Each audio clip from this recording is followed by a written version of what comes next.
The first female director of photography at National Geographic magazine was Sarah Leen. Before that, as a freelance photographer, Sarah Leen published 16 stories and had 6 covers for Nat Geo. In 2019, she founded the Visual Thinking Collective, a community for independent women photo editors, teachers, and curators. She now teaches workshops on photography and editing at places like the Missouri Photo Workshops, Maine Media, the Santa Fe Workshops, and the Eddie Adams Workshops as well. Today, on the Crit House, the legendary Sarah Leen discusses 5 images that influenced her as an artist, an editor, and a photographer. Those images come from Marielle and Mark, Alex Webb, Erica Larson, Sam Abel, and this photograph of Martha, the last living passenger pigeon. Sarah Leen, such a I say this a lot when I have people come on the program, that I say it's an honor to have it, is because it's always an honor to have people come and give their time to this. But you're just a legend. You've done so much, and so thanks for coming on the program. It's really nice to have you here. Thank you for having me. This is an honor. Well, so one of the reasons that it's great to have you is,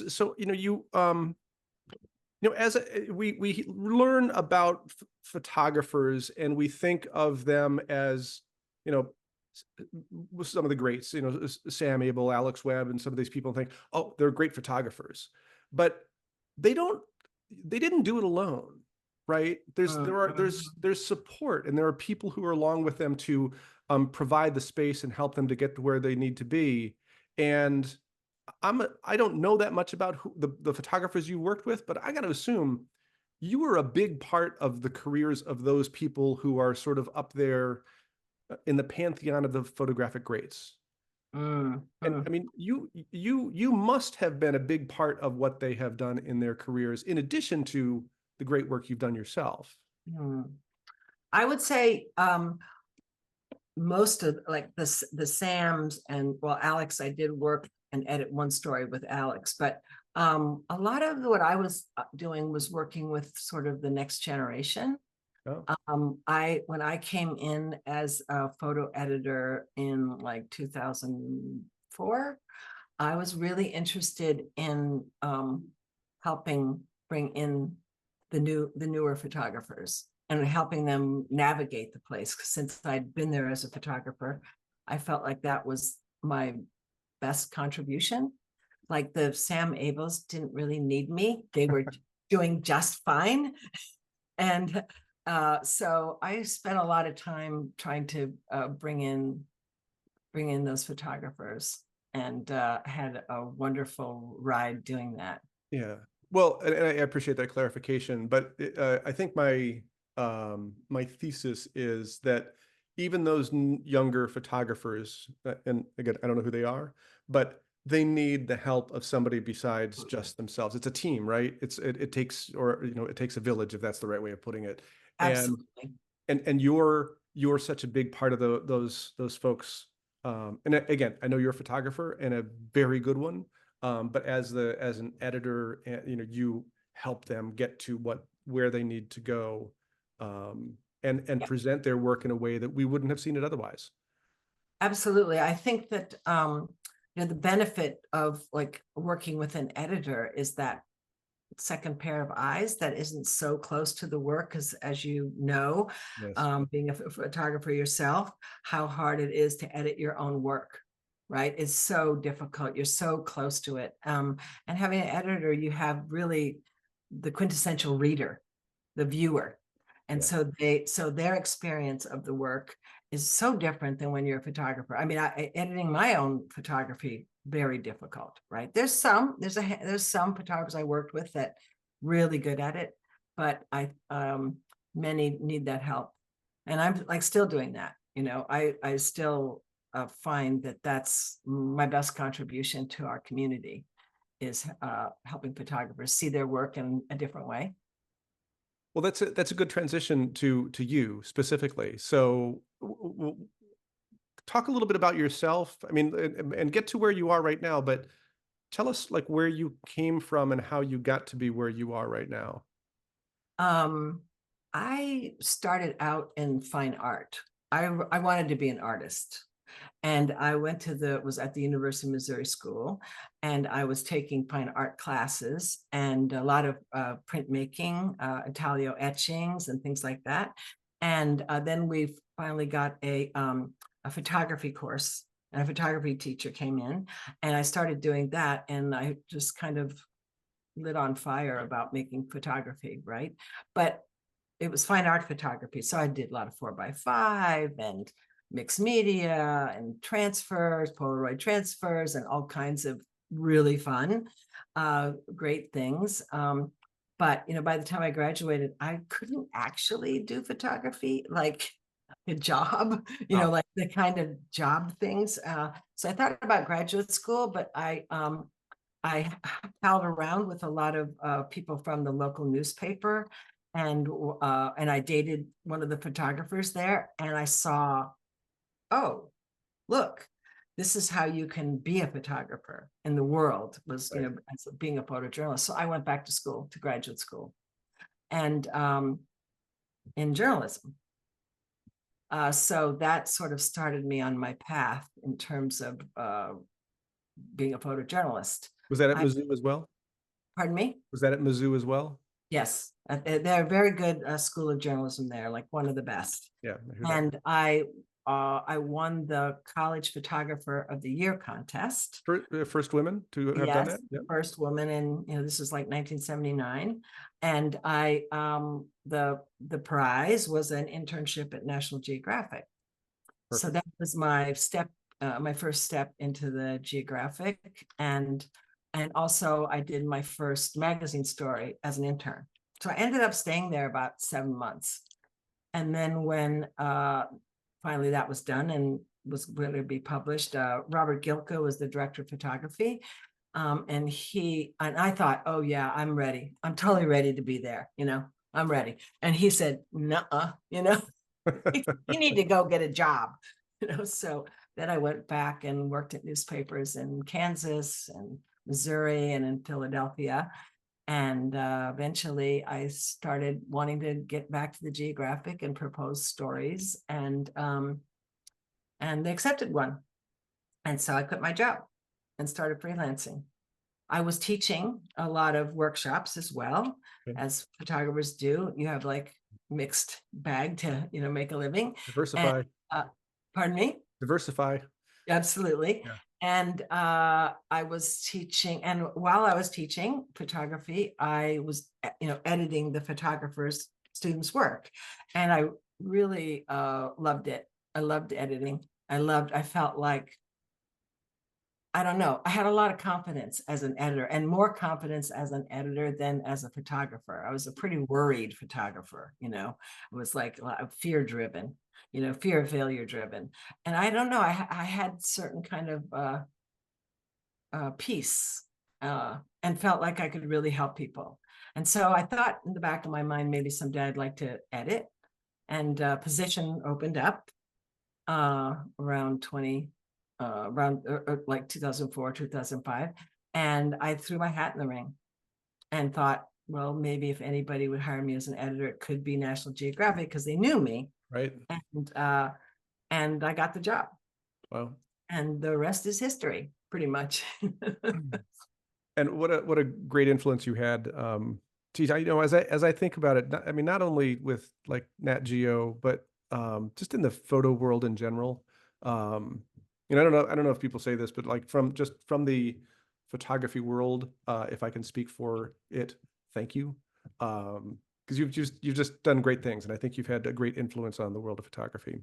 Thank you. That's so kind. So we challenged the editor to come up with 5 images, and you just said it was easy for you. How hard was it? No, this was really hard. It's because I've been doing this for a very, very long time. Yeah. There's so many influences. You know, it's like from fine art to just all the photographers I've worked with or work I've seen. And I have a very big photo book collection. That's only like half of it. And so it is very hard, and it's very, but I thought it was a brilliant idea to do these, and also brilliant to sort of make me think about it, you know, to really think about what they were. And so as you know, I changed up one today. So it's like, wait a minute, I have another idea. So I had to You are not the only one to have done that. So really, I'm so you know. sure it's very challenging. You know, you could go on and on, right? It's a good thing you have a limit. There's a deadline. 2 o'clock, you're done. So is there a through line to the images, or is it just sort of these are 5 that came to you? And it's a little bit of a TikTok, okay, you know, sort of through my career. Sort of what were at least the first 4 are, and then the last one is kind of going backwards a little bit, but it's pretty much a bit of a, you know, early middle. okay. Well, as a photographer, yeah. Let's take a look at Sarah Leen's myFIVE images. Martha is your first image. Now, this is an image from I believe it's from the Smithsonian Institution, of the last carrier pigeon. Is that right? Passenger pigeon. Passenger pigeon. Sorry. Mm-hmm. Yeah. Yes. So when I was a kid, I was probably 11 or 12 years old. We were living in Minnesota, and we had a basement full of like Life magazine and Look and National Geographics. And sometimes on really hot days, I would go down and just page through and look at all the magazines. And I saw this. I think it was in Life magazine, but I'm not 100% sure about that. And I don't think I really understood what extinction meant, right? And I saw this image, and, you know, Martha, the very last passenger pigeon, died in 1914 at the Cincinnati Zoo.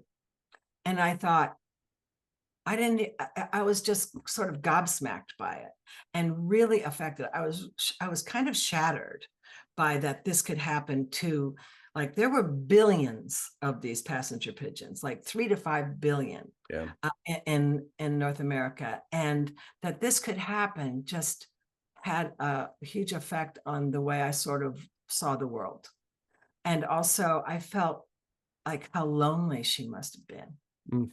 And for me, that it sort of changed my idea and how the fragility of nature and the fragility of our planet. And to me, this speaks like to the power of photography.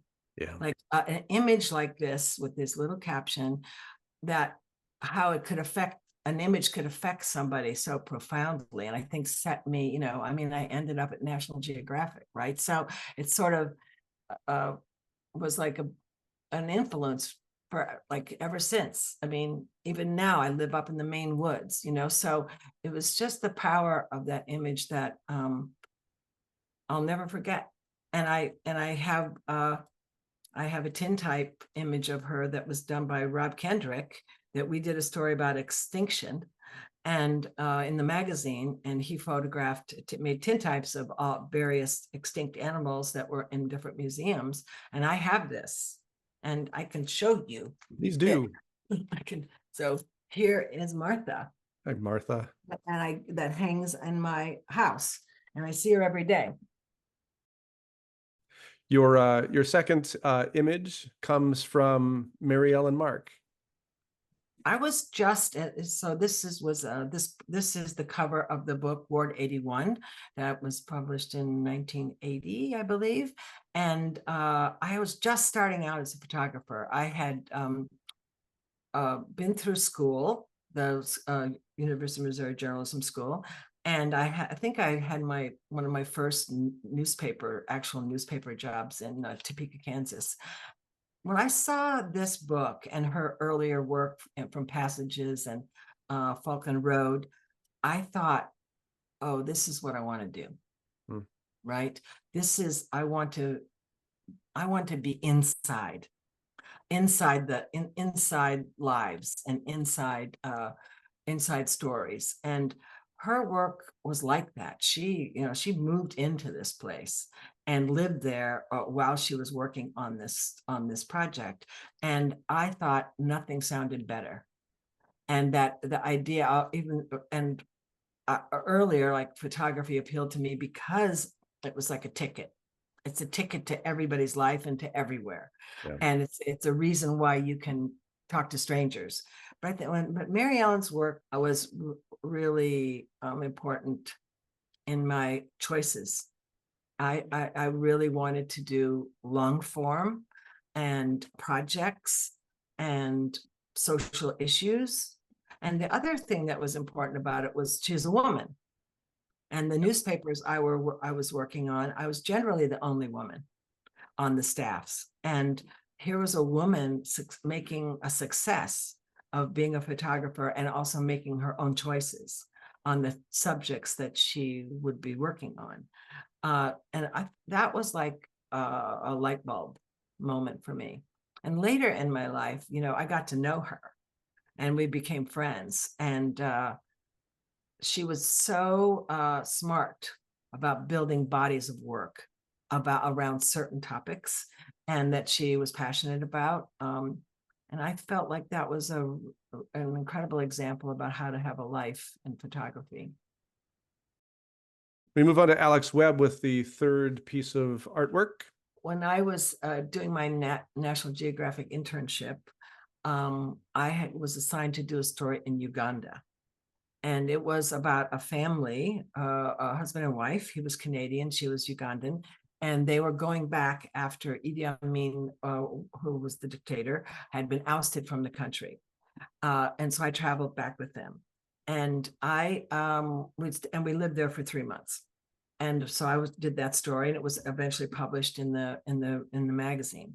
But I found out after I came home that there had been another photographer working in Uganda, and who I didn't know, and I don't know that we overlapped in time, but it was Alex Webb, and he had been there photographing this, end of the reign of Idi Amin, and I saw his pictures, and I felt like, oh my goodness, I couldn't touch it with a 10-foot pole or even a 5-foot pole, his work and the way he saw and the way he composed and the way he put together his images.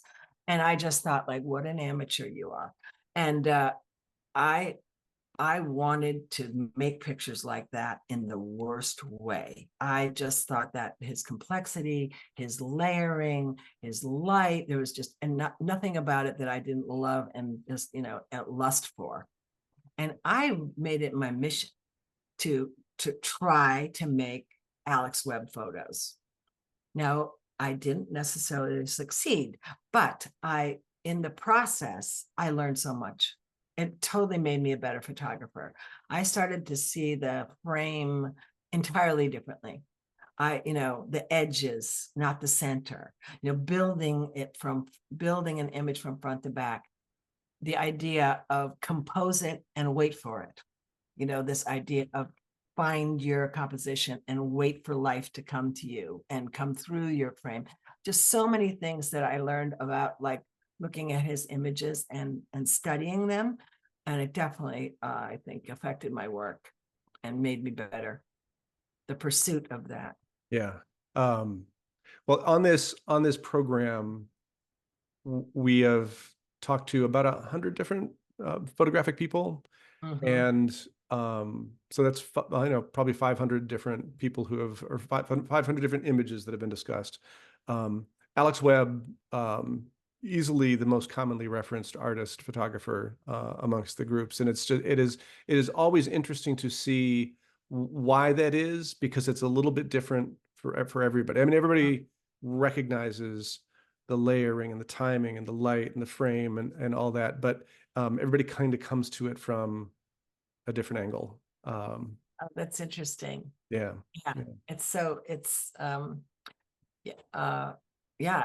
He's definitely an incredible influence and continues to be. And I can't take it off the wall, but I have this picture like right over there on the wall. Oh, you too. got a web. Oh, wow. Yeah.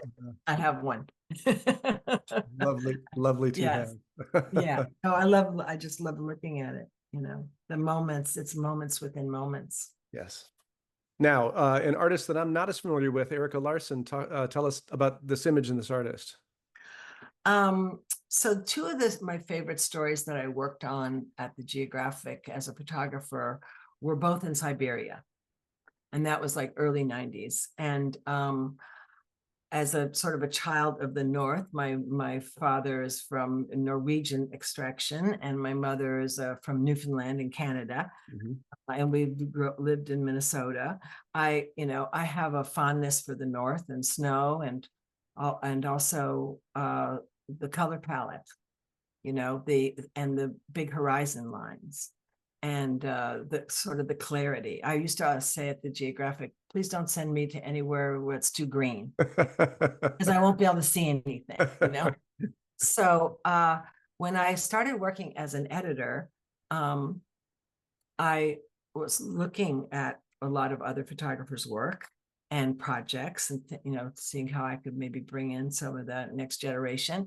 And I saw Erica Larson's work, and she had done a project on young hunters, and she had an ongoing project about the Sami reindeer herders in Norway and Sweden.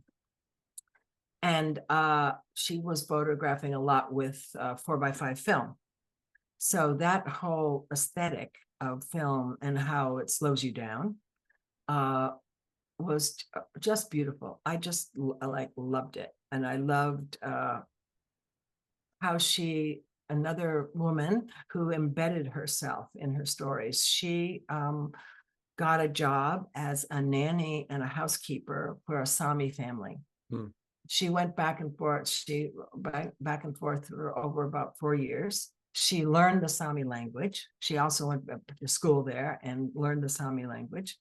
And she was following a particular group and families. So I thought this story was perfect for us, for the Geographic. And I showed the work to my editor, and he agreed. And we sent her back for a summer to add more to it. And she was also doing some digital, and she was also an early adopter of doing like ambient video. Beautiful work. So there are many wonderful images from her Sami coverage and other coverage that she did, but I picked this one. It kind of cycles a little back to Martha. It's a moment where this reindeer herder found the carcasses of these two reindeer who had gotten into a fight and their horns locked. Oh. And that happens. And then they can't get them unlocked. Oh.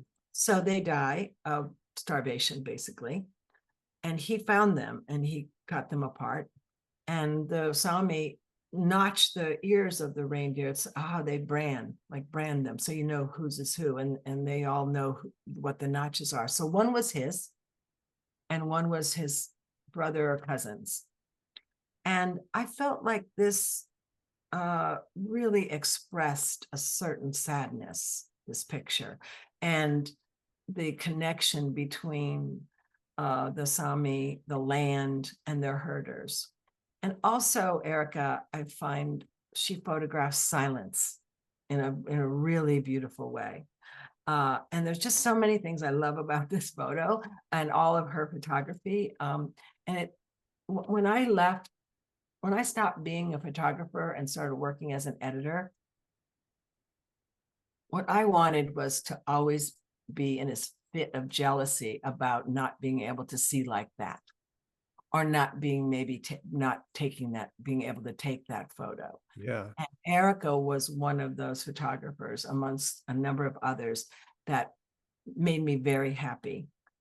And also that I had made the choice that I had made to become an editor. And I have another little show and tell. This is a reindeer. Yeah. That she gave me, that's carved from a bone. Oh, no kidding. Wow. It's so great, isn't it? I'm putting on the black so you can see it. That's beautiful. And yeah, well, the editor well framing it. It's really nice. Yeah. So your final work is from Sam Abel, and now you talked a little bit with Alex Webb about that idea of finding your frame, waiting, and just being, and that's so much. I hear Sam Abel talking about that. And part of me wonders whether Alex was influenced by Sam or the other ways, but they both sort of seem to work in that same way. Yeah, absolutely. Sam has some wonderful stories that he's probably talked about here about just that thing. Well, you should have Alex on, see what his 5 are. I'm trying. Yeah, He's actually so- going to be in Boston in a couple of weeks. I'm going to go see him at the Griffin Oh, Museum. So that's a good idea. Yeah. So Sam, you know, it's too hard to pick one Sam photo, yes, an influence. So I figured I'll just bring the whole book in. The images in this had a influence. It was kind of almost a little bit of the opposite of Alex in terms of the simplicity yes, of many of his images, the horizon, where he is thinking, how he's thinking about horizon lines and the placing of things. His structure, you know, is very different than Alex's, although it's layered. They're much more simple.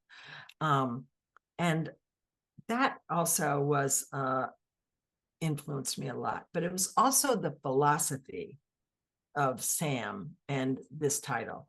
And if you don't mind, I want to read the original quote by Virginia Woolf. please do. Virginia Woolf was tired on December 31st, 1930. Yes, 1932, had been writing all day, and it was going to be New Year's Eve. And she started writing about this. And what she said was, if one does not lie back and sum up and say to the moment, this very moment, stay, you are so fair, what will be one's gain dying? No, stay this moment.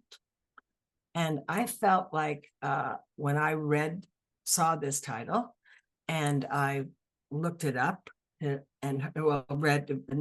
knew if you read the introduction and everything, you know that it's Virginia Woolf.